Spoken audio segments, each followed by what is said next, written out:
Hi, and welcome to Why Do Countries Exist, an episode on Italian political parties.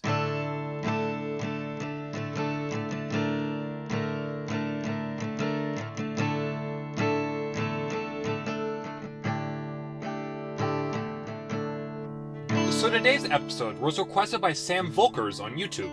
If you want me to talk about another country's political parties, please either comment it down below, send me an email, or put a request in the request form in the description. I currently have requests to do the Chinese United Front, Croatian parties, Belgian parties, Filipino parties, Colombian parties, New Zealand parties, Irish parties, Danish parties, Japanese parties, Brazilian parties, and many more. Also, I want to give a huge shout out to Epernick the Great. He helped me out with this episode, and he has his own YouTube channel where he talks about Italian politicians, several of whom I will mention throughout the episode, and Italian politics, which are all very enjoyable and informative. I'll put a link in the description if you want to check him out. So, Italy is right now in a weird situation politically. After the 2018 election, the two largest parties, both populist in nature, formed a government. However, in 2019, after a year of fighting, one of the parties left and an uneasy coalition of populist and the left took charge. However, again, after infighting took place, a government of national unity had to be set up, and almost every party, ranging from socialists to centrists to conservatives to populist, all formed a government together. Actually, only one party I will talk about today is actually a part of the opposition, with the rest backing the government. This whole situation has made it very awkward and uncomfortable for everyone involved, and it seems like there's a lot of uncertainty and just hope for a stable coalition to be formed after the next election in 2023. Italy has two chambers of parliament. The lower house is the Chamber of Deputies. The chamber is made up of 630 deputies who are elected in three different ways. 232 are elected via first past the post in 232 electoral districts found throughout the country. 386 are elected via proportional representation with a 3% electoral threshold. And finally, 12 are elected from the diaspora. Deputies will vote on rules and regulations and elect the Prime Minister, the most powerful political figure in the country, along with the President, who serves more in a ceremonial role. The upper house is the Senate. The Senate is made up of 320 senators, and they are elected from a pretty similar method to the Chamber of Deputies. 116 are elected via first past the post, 193 are elected via proportional representation, and 6 are elected from the diaspora. The Senate's job is really pretty much the same as the Chamber of Deputies, and have the exact same powers, and usually has a similar composition to the Chamber of Deputies, since they are both elected at the same time. The only difference is the Senate also has several senators for life, who are essentially people who the president feels are important and have done something good for Italy, and have been appointed into the Senate. Italy, while not a federation, does have a large amount of autonomy given to its regions. Every region has its own regional council that has some legislative power over the region. For 5 regions, the Aosta Valley, Trentino South Tyrol, Friuli Venezia Giulia, Sardinia, and Sicily, they are given increased powers, and in Trentino South Tyrol, most of the legislative power is split between the provincial councils of Trentino and South Tyrol. For the purposes of the episode, I will mention how strong each party is in each region. Also, Italy is a member of the EU, and sends 76 members to EU Parliament. And finally, before I get into it, Italy is yet another country with a whole bunch of parties. I won't get to all of them, but I'll cover the major ones, and some more that I find interesting or worth mentioning. So the first party I will talk about is the 5-Star Movement, or Movimento 5 Stelle, or M5S. A 5-Star is a populist party that was originally founded by comedian Beppe Grillo. Grillo and his supporters designed the movement as essentially a fuck you to the Italian political establishment, holding V-Days, or fuck you days, to protest corruption in the government. However, since the 2018 election, the party has tried to present itself as more mature, and has moderated in several areas. Its supporters tend to be younger, often are students, aren't working or working in the public sector, and are often very active on the internet. They also tend to be found in the south, especially in suburban areas. It currently has 158 deputies, 73 senators, is a part of the government in Lazio and Apulia, is present in every other regional council except the Aosta Valley, and sends 8 members to EU Parliament. It is currently headed by Giuseppe Conte, a former prime minister. Five Star gets its name from the five main themes of the movement: common goods, integral ecology, social justice, technological innovation, and an eco-social market economy.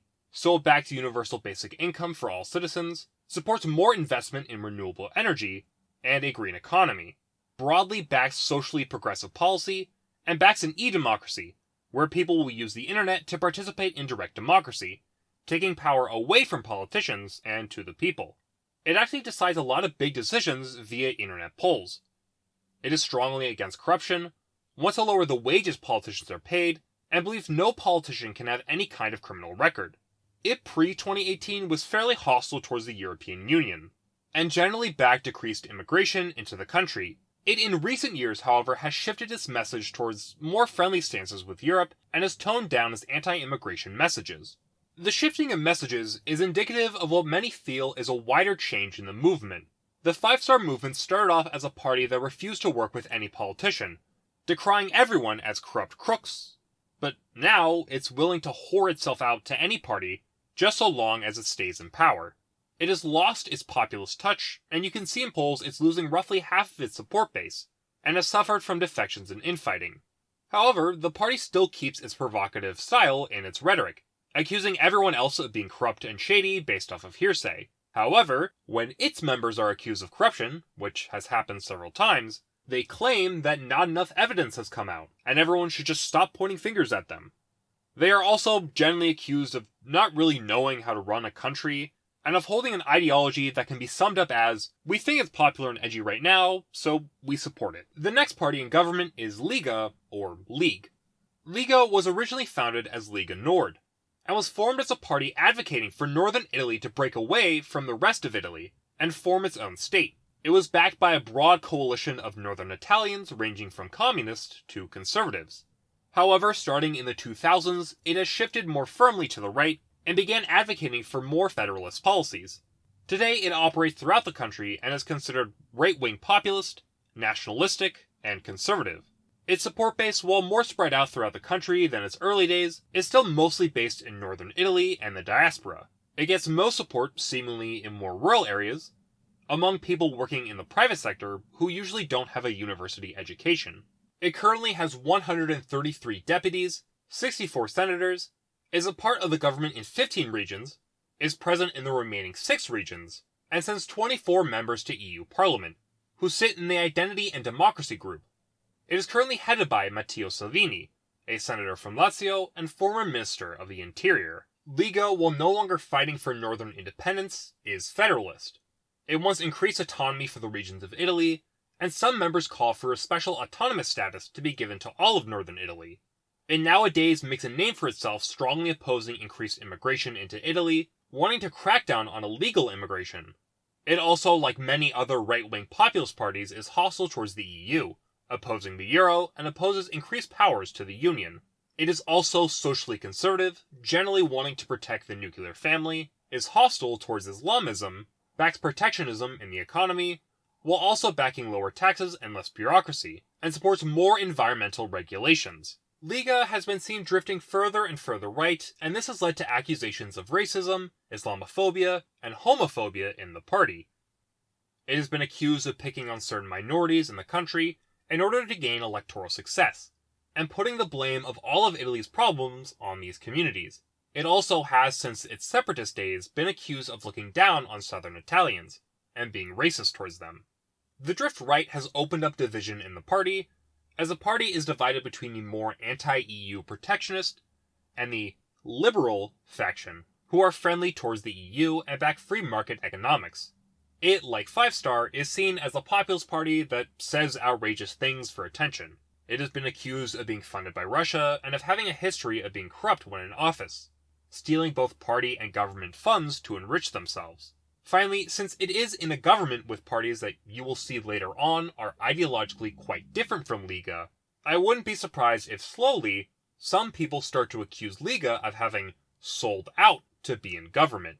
Speaking of parties quite different from Lega, let's go to the Democratic Party, or Partito Democratico, or PD. PD is a center-left party.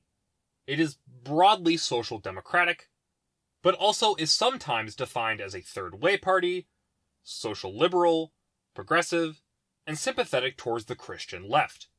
While the previous two parties have presented themselves as against the status quo, PD is very much seen as a part of the establishment, and representing pragmatic or realistic politicians. It gets most support in this strange area of northern central Italy and southern northern Italy, along with the diaspora. Its supporters are usually found in urban areas, and are more likely to be pensioners or students. It currently has 95 deputies, 39 senators, is a part of the government in 6 regions, is present in all of the remaining regions, and sends 14 members to EU Parliament, who sit in the Progressive Alliance of Socialists and Democrats. It is currently headed by Enrico Letta, a former Prime Minister and current deputy from Tuscany. The current President of Italy, Sergio Mattarella, while not a member of PD, was elected with PD support and was formerly a member of PD and his predecessor parties pre-2007. PD supports a lot of pretty basic social democratic ideas. It backs progressive taxation, is fairly sympathetic to a strong welfare state, is friendly towards the EU, generally wants to make it easier to migrate into the country, and generally wants to create more jobs when in office. Letta, when in charge, did introduce austerity measures, cutting taxes. It is also friendly towards socially liberal policies like gay marriage and drug decriminalization, wants more environmental regulations, generally tends to invest a lot in infrastructure, education, and healthcare, and is friendly with NATO and America. PD is strikingly different from the populist parties we have talked about earlier, and has a lot more experience governing. However, this record of governance also can and has hurt the party. The party is seen as letting often corruption happen, or outright being corrupt themselves, and letting mafias and organized crime do whatever they want when in charge. They often come across as elitist and arrogant, and are unable to connect with many segments of Italian society, and are sometimes portrayed as a party that does well when other parties do badly, making them passive. The party also suffers from the one thing just about every single center-left party in the world seemingly suffers from: infighting. Several parties we will talk about later on are actually breakoffs of PD, but it seems that right now at least, the infighting has died down. But for how long is very much up in the air. We go to another establishment party with Forward Italy, or Forza Italia, or FI. FI is a center-right liberal conservative party. While it pre-2018 was seen as the head of the right in the country, it has, for reasons I'll go over later, shifted into a party more on the sidelines of the center-right. It seems FI is largely a party for current party leader, former Prime Minister and founder Silvio Berlusconi. FI gets a lot of support in the south of the country, the city of Milan, and Sicily, and its supporters are often a part of the upper middle class. It currently has 80 deputies, 51 senators, is a part of the government in 15 regions, is present in every region except the Aosta Valley, and sends 9 members to EU Parliament, who sit in the European People's Party group. Berlusconi, besides being all the things listed above, is also a media tycoon, controlling a large chunk of Italy's traditional media, and is a member of EU Parliament. FI backs a lot of liberal economic positions.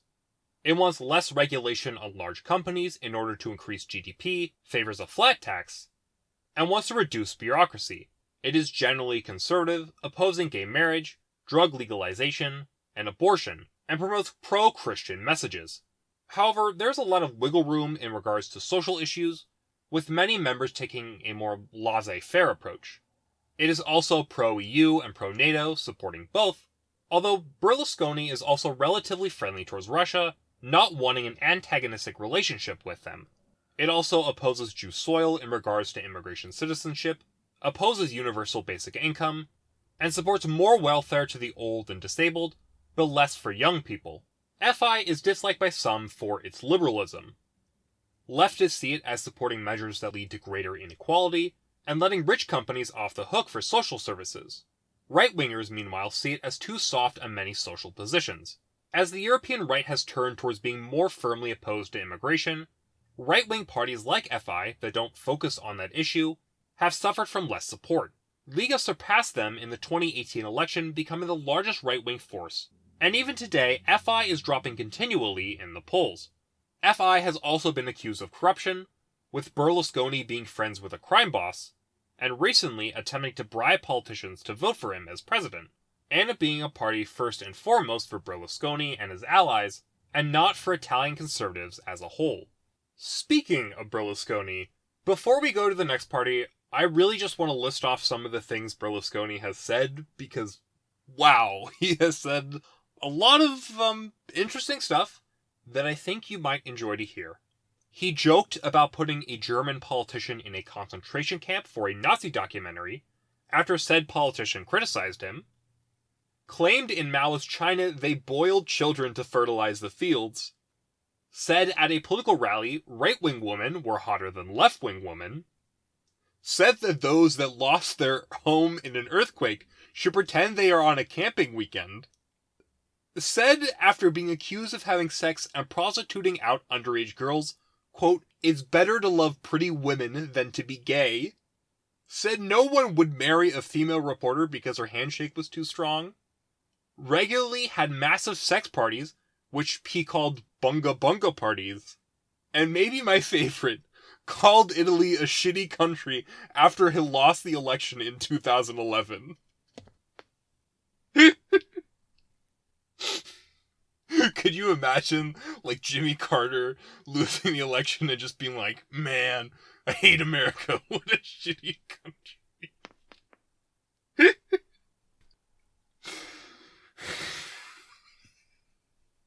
So back to the seriousness. We have Brothers of Italy, or Fratelli d'Italia, or FDI. FDI is a national conservative and nationalistic party, and is the one party in this episode that is actually opposed to the current ruling government. It, in the last election, and generally in regional elections, works with Lega and FI, but opposes the current government. It seemingly gets a lot of support in central Italy, and in Rome, from both young Italians and also small business owners.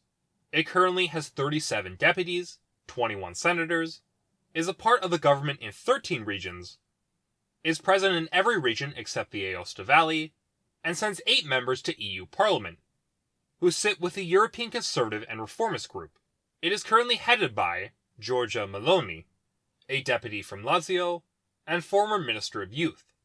Also, apparently there's a lot of anime art of her out there. FDI supports more socially conservative policies.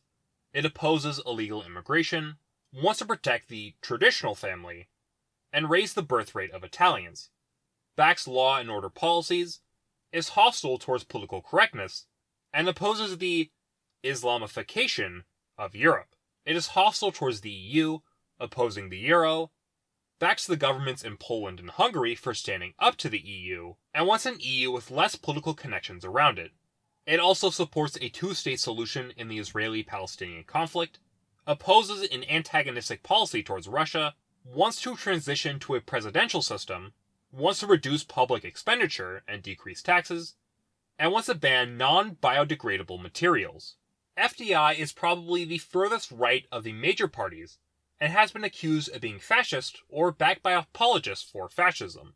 Meloni herself was formerly a member of the MSI, an openly fascist party, although she has also been associated with the moderate Berlusconi, and there is a wide range of opinions in the party. Since the party is the only major party in opposition, it has received a massive rise in the polls. However, since the party is the only major force opposing the government, it does mean that a lot of its new supporters come from a variety of political positions, including moderates who just don't like a government with PD in it, its more traditional right-wing support base, and more radical right-wingers who may very well have fascist leanings. A group of people this diverse is almost certainly bound to cause infighting at some point. It has also been accused of having connections with the mafia and organized crime. So those are all the major parties who really dominate politics and political headlines. And we will now go to the parties who either have a pretty significant support base, and or a decent number of elected officials, but are far smaller and less relevant. We'll go first to Italy Alive, or Italia Viva, or IV. IV is a social liberal and centrist party, formed from former Prime Minister, ex-PD member, and party leader Matteo Renzi. Renzi left in 2019 largely due to tension between him and PD party leadership, but still maintains close ties with PD and also the LREM in France. It currently has 29 deputies, 15 senators, is a part of the government in Emilia-Romagna, Tuscany, and Campania, is present in another 3 regions, and sends 1 member to EU Parliament, who sits in the Renew Europe group. Renzi, besides being party leader, is also a senator from Tuscany. IV and Renzi's goals for Italy are pretty much one and the same. It supports broadly progressive social values, promoting gender equality, supports more environmental regulations, supports gay marriage, and opposes populism and nationalism in Italy and Europe. The party is very liberal economically, seeing, quote, work as a fundamental tool to remove inequalities, and opposes welfarism and protectionism. IV and Renzi are also pro-EU, supporting further integration, and wanting direct elections for the president of the European Commission. IV is a party for Renzi, and this means that people who dislike Renzi, or what he did in office, will not like the party. While in office, Renzi annoyed populists, nationalists, trade unions, and socialists, all of whom beat him in a constitutional referendum in 2016 that resulted in him leaving office. IV as a party itself is largely based around Renzi, and I'm skeptical if there's much more to the party than that. The party has contested several regional elections, and a clear pattern has emerged. In states where they tried to contest on their own, they were defeated very badly, but in states where they worked with PD, they did okay. So essentially, it's very likely IV will be forced to serve as an ally for PD, or risk losing its political power. The next party is another ally of larger parties. Courage Italy, or Coraggio Italia, or CI is a breakoff of FI. It represents moderate conservatives who want a new kind of conservatism that breaks away from older, more complicated conservative figures like Berlusconi. The party was founded in May of 2021, and is largely new to Italian politics, so there's not really a lot of name recognition for the party right now, and I'm not sure how much of a support base there will be for the party. It currently has 21 deputies, 6 senators, is a part of the government in Lombardy, Liguria, Umbria, Abruzzo, and Sardinia, and is present in another 4 regions. It is currently headed by Luigi Brunardo, the current mayor of Venice. CI's Charter of Values is fairly vague in what it actually wants to do, but I get the sense through my Google translated reading of it that they oppose universal basic income, support less bureaucracy, and economic regulations for businesses, wants to ensure everyone, including future generations, have access to water, is pro-EU, and wants to defend traditional culture. The next group isn't really a party, but more a collection of parties that work together, and may in the future. Free and Equal, or Libere e Uguali, or LEU, is a coalition of left-wing parties that contested the 2018 election together. It combines dissident social democrats, democratic socialists, environmentalists, progressives, and left-wing nationalists all together. Its supporters tend to be those disillusioned with PD, seeing them as too centrist, and often come from urban areas and the diaspora. It currently has 12 deputies, 6 senators, is a part of the government in Emilia-Romagna and Lazio, and is present in another 4 regions. LEU describes its radicalism as, quote, not an extremist or snobbish attitude, so it is the party that sees itself as a radical alternative to the status quo, that challenges liberalism. It is highly critical of neoliberalism, opposes corruption and organized crime, and is pro-EU, but wants a re-examination of the Eurozone and the Union as a whole. It also is in favor of Keynesian economics, supports secularism, and wants to do more to protect the environment. You may ask why, if anti-establishment parties like Lega and Five Star are doing well, why hasn't LEU, an anti-establishment party of the left, done just as well? Well, one problem is LEU after the 2018 election failed to consolidate into a single party. There were plans, but infighting over whether the party should serve as an ally of PD to try and push them left, or as its own separate political bloc, ended up killing any chance of a single party being formed. There also is just the problem that radical left-wing politics are largely a relic of a bygone era in Italy. Even the original Communist Party of Italy shifted from a communist party in the 40s towards representing more moderate Euro-communist views in the 70s, until eventually merging into social democrats like PD. Even the more radical breakoffs of the original communists continue to work with more moderate center-left coalitions. So a radical party of the left is something that historically just hasn't done well in Italy, and right now it continues to look that way. So those are all the parties with a large support base, and we go to several small niche parties that I felt were worth mentioning but aren't vital to understanding Italian politics. We go first to the South Tyrol People's Party, or Südtirol Volkspartei in German, or SVP. SVP is a party based in the province of South Tyrol, a region with a large number of Germans and Latin speakers. The SVP seeks to represent these two minority groups in the province, and represents regionalist interest. Broadly, it's Christian democratic and centrist, and is willing to work with parties of both the center-left and right. It seems to get most support among German farmers in the region, but also gets decent backing from German and Latin entrepreneurs and some working-class people. It currently has 3 deputies, 3 senators, is the ruling party of South Tyrol, and sends 1 member to EU Parliament, who sits in the European People's Party group. It is currently headed by Philipp Achammer, a minister in the South Tyrol provincial government. SVP backs more autonomy for South Tyrol. It wants the German and Latin language to be respected, wants to develop the economy of the province more, and believes that German speakers should get dual Austrian/Italian passports. It favors overall closer ties with Austria, especially with the Austrian state of Tyrol, and is generally friendly towards the EU and the Austrian People's Party. It is apparently moderately pro-independence, with the party not actively campaigning for independence, but apparently does believe South Tyrol should be allowed to join Austria if it so chooses. Next we go to Us with Italy, or Noi con Italia, or NCL. NCL represents the smallest partner in the right coalition of FI, Lega, and FDI. It was formed initially as a coalition of moderate conservative, liberal, and Christian democratic parties. After the 2018 election, some of its members decided to band together to form a singular party. Overall, it's pretty small, and whether it will exist as a notable political force after the next election is debatable. Christian democratic parties as a whole have suffered a lot since the end of the First Republic system in 1994. Christian Democrats, who formerly were dominant, were largely discredited due to the end of the Cold War and corruption scandals. Christian Democrats now are either based in very small, usually region-based parties, or are a small faction of larger parties like FI or PD. Going back to NCL, most of its supporters are in southern Italy and Sicily. It currently has 3 deputies, is a part of the government in Lombardy, and is present in Molise. It is currently headed by Maurizio Lupi, a deputy from Lombardy and former Minister of Infrastructure and Transport. NCL backs a lot of bog-standard center-right policies.